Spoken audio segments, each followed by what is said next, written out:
नमस्कार दोस्तों, मैं दिव्या आज आपके लिए लेकर आई हूँ सुभद्रा कुमारी चौहान जी की लिखी कहानी कैलाशी नानी। पता नहीं मेरी कैलाशी नानी अब इस संसार में है भी कि नहीं, परंतु उनकी स्मृति इतनी ताज़ा है कि आज भी कैलाशी नानी वही अपनी मैली सी घुटने के ऊपर तक की धोती और फटी हुई मिर्जई पहने, बगल में रोटी और नमक की पोटली संभाले और हाथों में गायों के हाँकने का डंडा लिए न जाने कितनी बार आंखों के सामने घूमती हुई दिख जाती हैं। वह गंवार अनपढ़ स्त्री जिसे अक्षर का भी ज्ञान न था, सहजी भुला देने योग्य न थी। मेरी नानी ना होकर भी वह मेरी नानी थी। मेरे मामा के गांव में मामा के घर से हटकर उनका छोटा सा झोंपड़ा था, लिपा पुता साफ। उस झोपड़े में ना तो कोई दरवाज़ा था जो कभी बंद हो सके और ना ही कोई दूसरा सामान। बर्तनों के नाम पर कुछ मिट्टी के ठीकरे थे और बिस्तर की जगह थोड़ा पुआल पड़ा था। यही मेरी कैलाशी नानी की गृहस्थी थी। पड़ोसी ही उनके परिवार वाले थे और गांव के बच्चे उनके परमेश्वर। हाँ, तो मेरी कैलाशी नानी उस गांव के रहने वालों के जानवर चराने ले जाया करती थी। उस गांव में करीब 40 घर थे और प्रत्येक घर से एक सेर अनाज चराई में मिल जाया करता था। कैलाशी नानी की जीविका यही थी। इसी में कैलाशी नानी का दान पुण्य हो जाया करता था और इसी अनाज को बदल कर उन्हें रोज़ के व्यवहार के लिए नमक मिर्च मसाला भी लेना पड़ता था। पैसे तो गांव वालों को वैसे ही बड़ी कठिनाई से देखने को मिलते थे। कैलाशी नानी की तरह गरीबनी को पैसों का दर्शन दुर्लभ होना ही चाहिए। इस प्रकार जीवन बिताकर भी कैलाशी नानी दुखी न थीं। वे सदा प्रसन्न और हंसती रहती थीं। दूसरों की सेवा के लिए तत्पर रहतीं। आधी रात को भी बुला लो तो वह तुम्हारा काम कर देंगी और तुमसे किसी प्रकार की आशा न रखेंगी। जाड़े के दिन शुरू थे। एक दिन मामा के गांव से एक आदमी संदेशा लेकर आया कि मामा ने माँ और बच्चों को बुलवाया है। जब तक माँ ने मामा के घर चलने की तैयारी न कर डाली, तब तक हम भाई बहनों ने उन्हें तंग कर डाला। सबसे बड़ा भाई मैट्रिक में था, इसलिए उसे छोड़कर हम सभी भाई बहनों को लेकर आखिर एक दिन माँ मामा के घर आ गईं। माँ के साथ आने वाले भाई बहनों में मैं सबसे बड़ी थी। मेरी उम्र 10-11 वर्ष थी। हम भाई बहनों को मामा के घर में और तो कुछ अच्छा न लगता, पर मामा के घर से 100 फुट दूर एक नदी बहती थी। उसमें नहाने और कैलाशी नानी के साथ ढोर चराने के लिए जाने में बड़ा आनंद आता था। कैलाशी नानी जिस जगह ढोरों को ले जाती थीं, वहां दूर तक जहां तक दृष्टि जाती, सब हरा ही हरा दिखाई पड़ता था। दूर दूर तक आम पीपल और ढाक के वृक्ष थे। इनकी घनी छाया में दोपहर को आराम करते गांव के छोटे बच्चों का एक झुंड नानी के नेतृत्व में ढोर चराने निकल जाता। वहां केवल ढोर ही न चराए जाते थे, वहां कहानियां भी कही जाती, पहेलियां पूछी जाती और कभी कभी रामलीला का खेल भी खेलते। हम भाई बहनों को इस ग्रामीण जीवन में बहुत सुख मिलता। एक भाई बहुत छोटा था, वह तो माँ के साथ ही रहता था। हम 3 भाई बहन प्रायः रोज कैलाशी नानी के साथ जंगल में भाग जाते। मुझे याद है, हम लोग घर के अच्छे से अच्छे भोजन को यह कहकर छोड़ देते थे कि अच्छा नहीं बना, और सच ही वह अच्छा न लगता था। कैलाशी नानी की जंगल में सूखी रोटियां, नमक या कभी चटनी के साथ खाने में जितना स्वाद आता था, उतना स्वाद कभी किसी भोजन में नहीं आया। रोटियां भी गेहूं की नहीं, न जाने किस तरह के नाज मिलाकर बनाई जाती थीं। कैलाशी नानी को हर घर से एक ही नाज तो मिलता न था।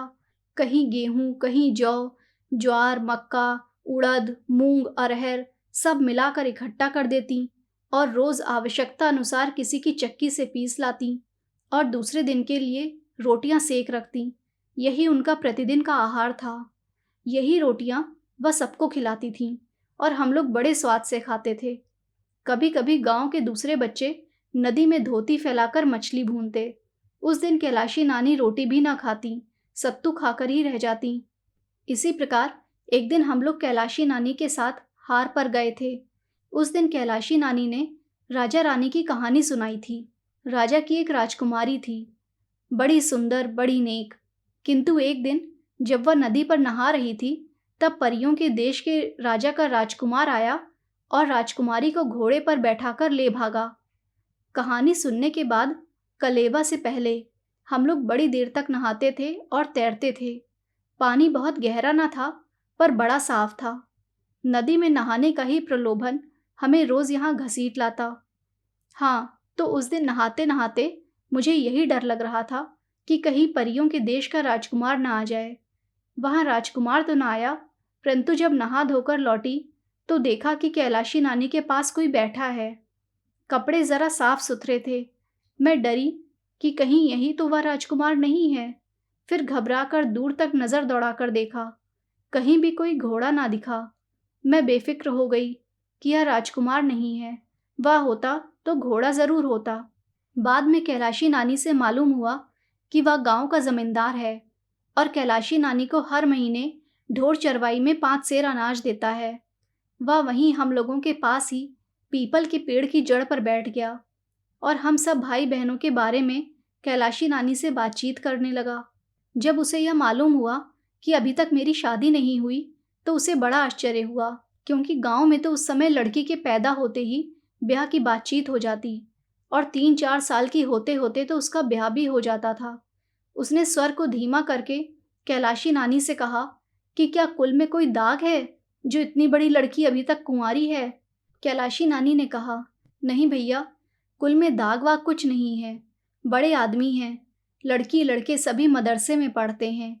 यही बिटिया रामायण बाँच लेती है, अंग्रेजी पढ़ती है। जब पढ़ लेगी तब लायक वर देखकर ब्याह करेंगे।